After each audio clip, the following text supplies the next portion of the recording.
Smršati u poznim godinama, od 50 plus, užasno je teško. Neki veruju da je i nemoguće. Istina da kad nešto ne znamo kako ide, stvarno je nemoguće. Ali ako znamo kako ide, onda nam to mnogo olakšava i moguće je. Verujte mi, ja sam napravila to iskustvo. Ja nisam znala kako, sve sam probala. Ali sada znam kako i želim sa vama da podelim 10 ključnih, malih, vrlo jednostavnih stvari koje bih mnogo volila da sam znala ranije. Ne znam šta bih dala da sam znala ranije, stvarno. Mnogo mi danas znače. Prvi savjet koji imam za vas, koji je mali, koga je sasvim lako ispuniti, jeste da se neki ljudi se mere jednom nedeljno, a neki se ne mere se jednom mesečno.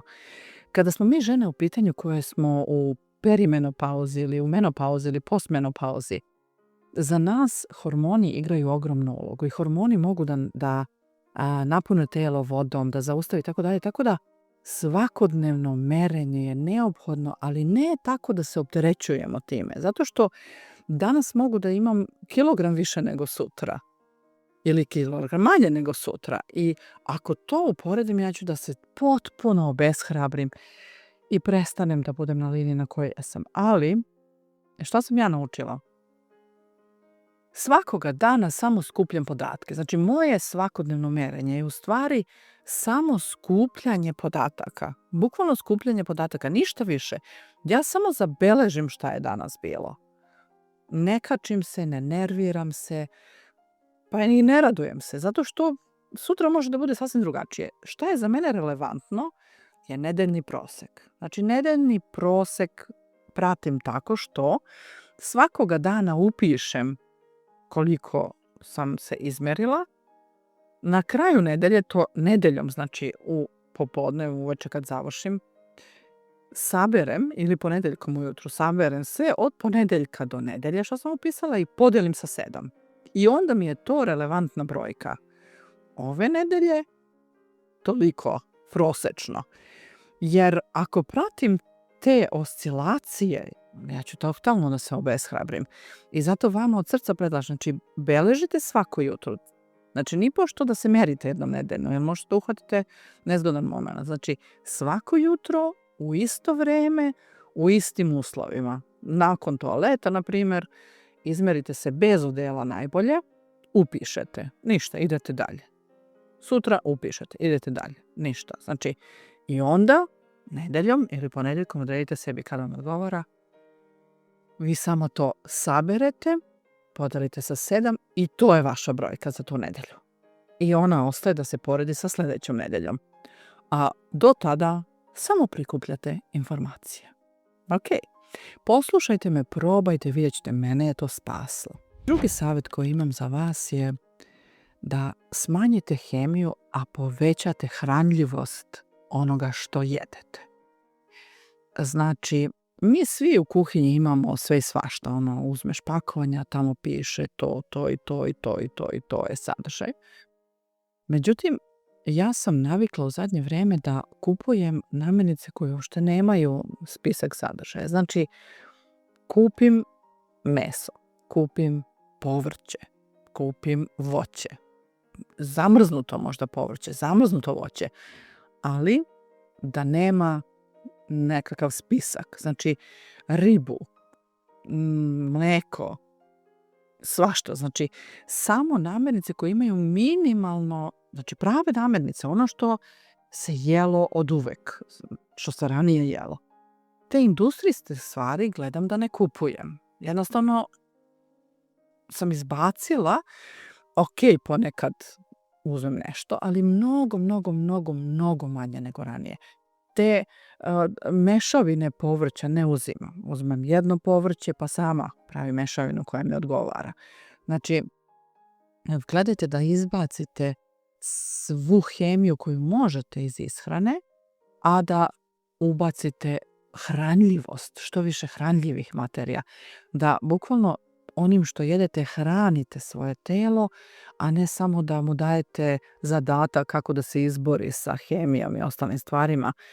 Mislim, to je jednostavno. Ja znam da ćete možda reći, pa znam to, Slavice. Ok, jedno je znati, a drugo je svakoga dana to primeniti u svojoj praksi. Svakoga dana primeniti ujutru i uveče i tako dalje.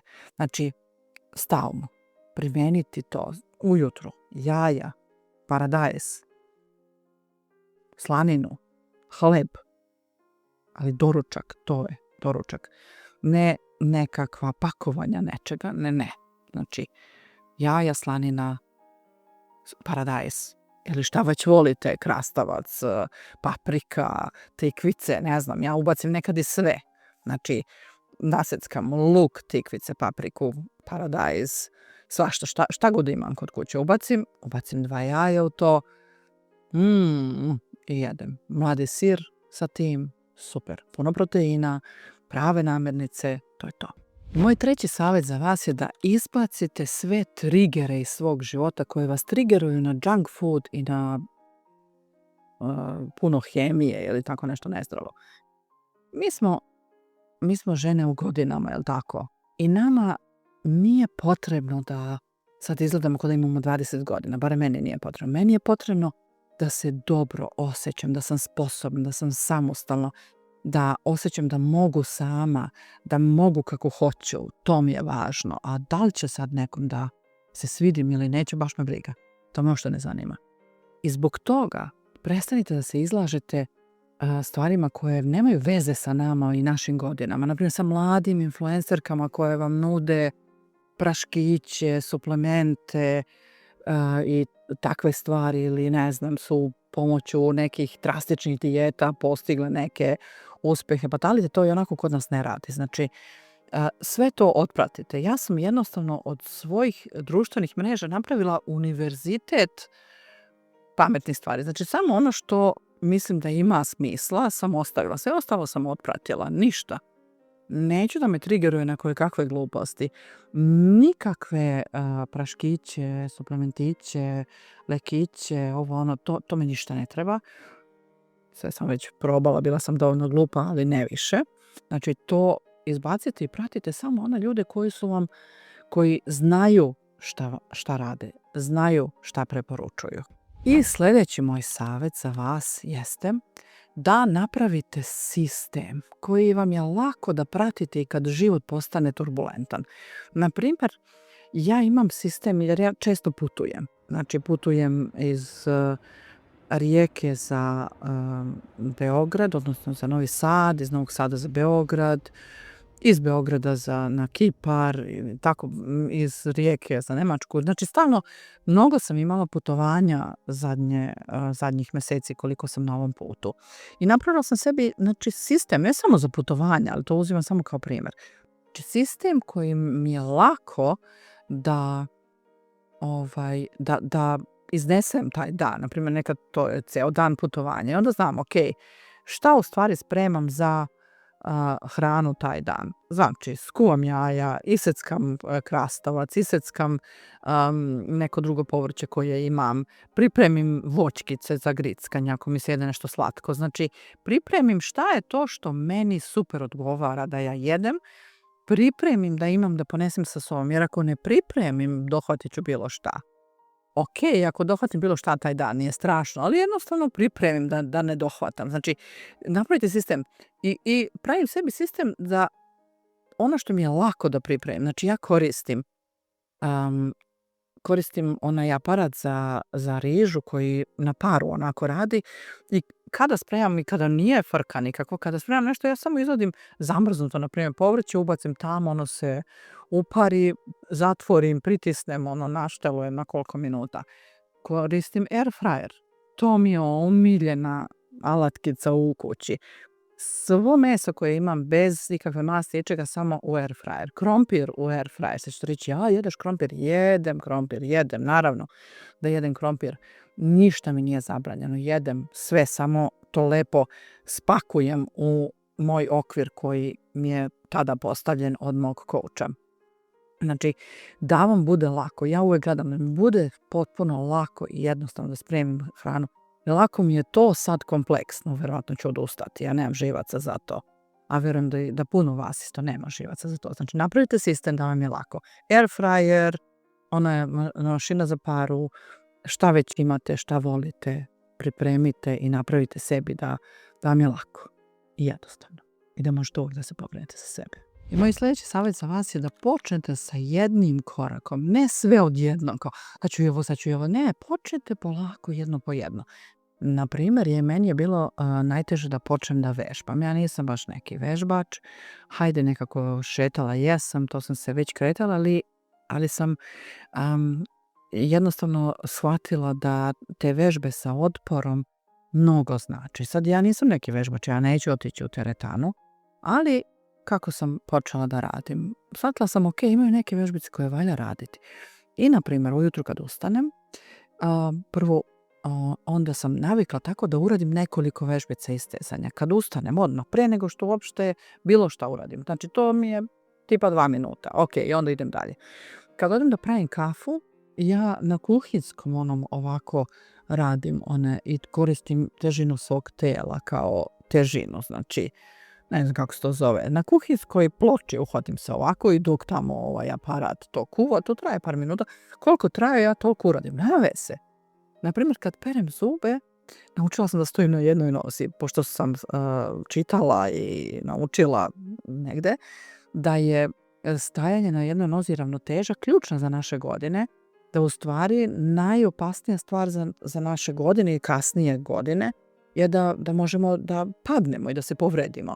I da to nastaje ako gubimo tu ravnotežu, a da nju u stvari vraćamo tako što stojimo na jednoj nozi. I onda ja stanem na jednu nogu. Ranije, na primjer, kad sam prvo to počela, ja sam mogla da stojim na jednoj nozi 6 sekundi, bukvalno. Znači, sećam se toga kako juče, 6 sekundi, gotovo ne mogu više. Sada sam počela da to radim tako što sebi otežavam, na primjer, pa radim nešto i rukama kako bi, mogu da stavim na jednoj nozi koliko god hoću dok me noga ne zaboli sad. Ali sve sam počela tako kao malo uz pranje zuba, imam onu električnu četkicu, onda kao tako, a stojim na jednoj nozi, pa onda promenim nogu, pa onda opet drugu i tako. I tako sam počela, znači samo da prislanjam navike nove uz navike koje već imam. Znači pranje zuba mi jeste navika, probat ću ostojim na jednoj nozi, 6 sekundi, 6 sekundi, 7, 7, 8, 8, pa polako. Svaki dan perem zube, nema veze, i uveče i ujutru. I onda mi to tako, znači probajte tako neke navike da ubacite, ne mora da bude vežbanje, može da bude nešto što vam je korisno, da prošetate posle ručka ili da bilo šta što mislite da će da doprinese ovome, ubacite, ali jednu po jednu. Ja sam tako ubacila sve po 2-3 minuta, neke vežbice sad ispade, kad ja to sve saberem, bome, ispadne dobro. A nikad se bolje nisam osjećala, ili barem se ne sjećam kad sam se bolje osjećala. A u stvari ja uopšte ne radim neke, mislim, nemam ja kao neko vreme koje radim vežbe, ja to sve tako usput. Malo, sad ovo. Tako. Možda nekad snimim i video o tome šta i kako sam počela i sve to. Ali dobro, ako vam bude zanimljivo, vi ćete mi pisati, to je sigurno. Nekad je teško pobediti svoju unutrašnju volju i jedan od lakih koraka, stvarno, je da sebi olakšate je da napravite svoju kuću junk free. Ja tu tačno vidim koliko je meni lakše kad ja odem u Rijeku. Ja sam tamo sama i tamo nemam nikakav junk u kući. Ništa što bi me možda triggeralo kao Maja, kad imam tu malo ću da pojedem, ne. A ovdje u Novom Sadu tu su Milanova deca, Milan, onda tu ima puno svega, znači kuća je puna krcata svega što treba i što ne treba ja da jedem. I tu mnogo više volje moram da upotrebim da izbegnem to. I Milan onda voli da gricka junk food. Onda ja kao daj mi jedan samo nečega, onda to uzem, onda to moram da upakujem, posle mogu nečega drugog manje jedem. Kad sam u Rijeci, nikakav problem, ja super sam u svom okviru, bez ikakvih problema. Tako da, ako možete, napravite svoj dom junk free, spacite sve, poklonite, dajte nekome, deci, u komšiluku, bilo kome, nije važno, poklonite sve i jednostavno nema. Samo držite ono što vam prija i što znate da doprinosi vašem cilju. Možda najvažniji savjet za vas je potražite pomoć ako možete. Ja ne mogu da vam opišem koliko meni znači pomoć mog coacha. Vidite, imam i šolju, to je Jan Baman. Stavit ćemo vam ovdje na ekran da imate vi koji govorite nemački. Potražite pomoć od Jan Bamana. Ja vam od srca preporučujem. Pozovite se na mene, potražite pomoć. Vi koji ne govorite nemački, mislim, on ne radi sam na nemačkom. Ne mogu da vam sad tu ništa pomognem, osim ovo što ja radim, pa evo pomoći ću vam koliko mogu sa ovim. Snimit ću vam ja još puno korisnih stvari, šta tačno jedem od makronutrijentima. Sve ću da vam snimim što mislim da može da vam bude korisno. S tim što morate da razumete, ovo je ipak dosta individualan pristup. Meni sutra može da kaže da jedem više kalorija ili manje kalorija ili više ovoga, više onoga, tako da nije to stalna jedna stvar kao za sve važeća, pošto nismo isti. I kod mene se čak menja, moj metabolizam varira između 2300 do 1800, znate, ja moram to da ispratim. Tako da ne mogu da vam dam baš onako, ali ja mogu da vam kažem šta ja radim, pa sad vi probajte, pa ako vam pomogne, super. Znači, ali važno je da potražite pomoć i da odaberete nekoga kome verujete. I čak je još i dobro ako platite, jer kad nešto platimo, onda nam to nekako vrednije. Znate, kad dobijemo besplatno, nekome i neko uspe to da iskoristi, ali mnogima bude džabe. Džabe. Znači, a besplatno i džabe nije isto. Znate, besplatno je nešto što ne morate da platite, a džabe je ono što i ne koristite. Tako da, šta je znam, ako možete nekome da platite da vas podrži, super je ako imate mogućnost da imate nekog kome verujete, ali ovo ovdje što dobijate je sve besplatno, pa ako vam to znači kliknite like, makar eto da kažete ok, ja plaćam time što lajkujem Slavici. I još jedan možda jako važan savjet i možda snimim na tu temu jedan poseban video, a to je nađite alternativu za svaku namirnicu koja vam kvari dolazak do cilja. Ja sam toliko dobre alternative našla, ne mogu da vam opišem. Ja, na primjer, volim da jedem špagete i te nudle i to sve. Međutim, ja sam našla špagete. Imate špagete koje imaju 300 kalorija u 100 grama, a ja sam našla špagete koje, na primjer, imaju 5 kalorija u 100 grama. Znači, fenomenalno. Možda se nađe alternativa. Na primjer, sladoled. Ja volim da pojedem ponekad sladoled i neću da se odričem toga. To mi prija. Sad našla sam nekoliko alternativa za to. Znači, kad mi se jede sladoled, ja sam našla, na primjer, ja ne reklamiram ništa, molim vas, nemojte da me uzimate zdravo za gotovo. Nemam nikakvu saradnju ni sa kim, nije reklama, nego vam samo kažem šta ja koristim. Našla sam u Lidlu imaju neke mini sladolede. Ja uzem taj mini sladoledić. On ima 125 kalorija, ima čak i nešto proteina, ok. Kad mi se jede sladoled, ja mogu da uklopim tih 125 kalorija. Ali kad njega pojedem, ba isto mi je kao da sam pojela taj mali ili veći. Mislim, sve jedno je i onaj veći, nekad mu je kraj. Tako da, ja pojedem taj mali, imam ga u zamrzivaču uvek. Pa kad mi se prijede, ja njega uzmem i onda ga uklopim lepo sa ostalim stvarima. Ili, na primjer, kad mi se jede nešto slatko, što ja volim, ja uzmem one proteinske voćne jogurte iz Lidla, imate i druge neke marke, svuda ima to, jer to mi doda proteine, tako da postignem proteine, je slatko, onako ima fin ukus. Ja to volim, mislim, meni prija. Ja, na primjer, ne volim one proteinske pudinge, nisam neki ljubitelj toga, ali te proteinske voćne jogurte volim. A vi probajte šta vam odgovara. Na primjer, ja također volim voćne sladolede, oni isto nemaju puno kalorija, ali ja njih volim još uvijek, od uvijek sam ih volila i kao dete sam volila, tako da to, znači nađite alternativu za ono što volite da jedete. Ja, na primjer, volim krompir da jedem, ali ne mora da bude pržen, može da bude spremen. Ja volim onaj pečen u rerni, onako u celoj onoj ljuski, to je super, to nema puno kalorija. Također ga stavim u air fryer i onda isto nema puno kalorija. I kažu da je još bolje kada se ohladi pa da se podgreje. Znači i to isto radim. Nađite alternativu za nešto. Razmislite šta mi je alternativa za ovo. Ovo ima puno kalorija, nema puno proteina. Ne mogu da nađem neku alternativu sa proteinima.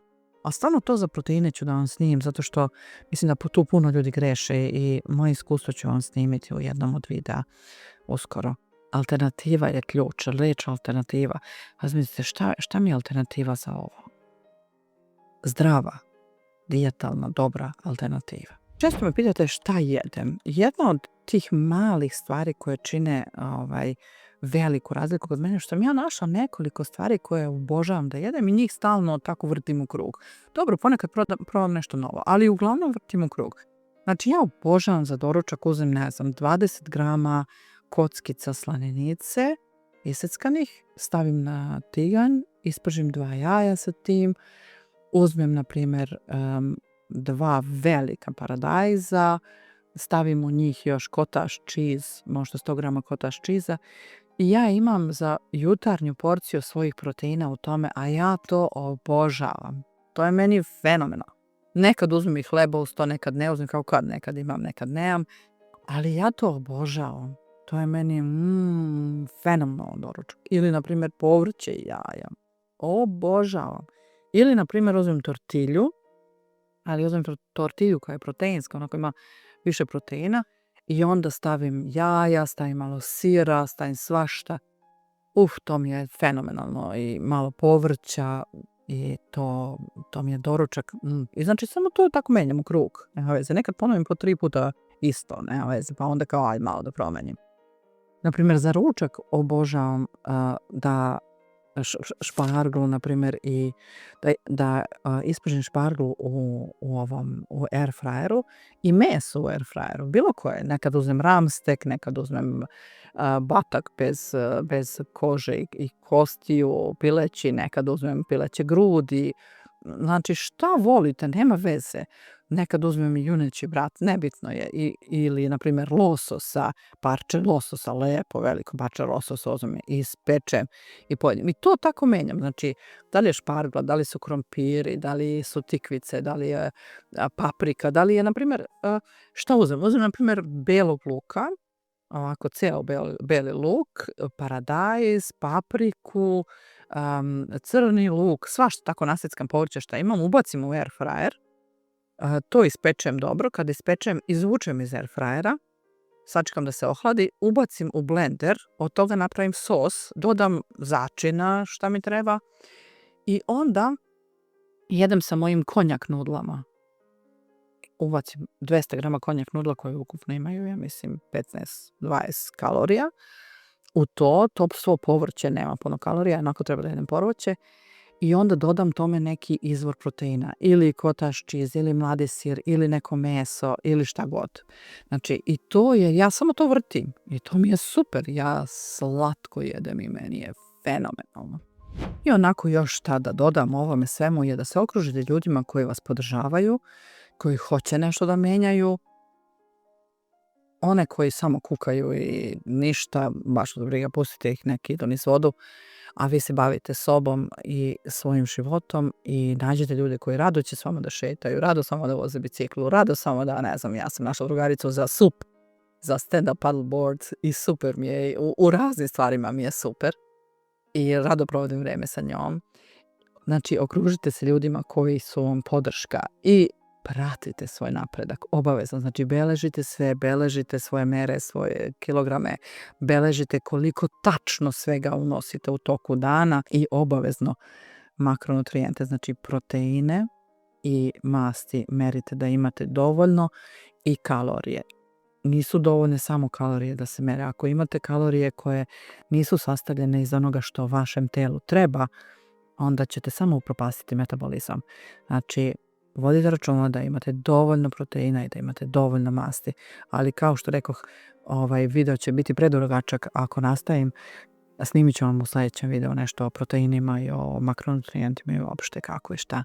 Nadam se da vam je ovo bilo korisno. Pritisnite like, a pritisnite subscribe ako je ovo vaša tema, ako vam se sviđa. Iskomentarišite dole šta vam je bilo najkorisnije iz ovog videa, šta ćete prvo da probate, jedno po jedno kako smo se dogovorili. I vidimo se u sljedećem videu.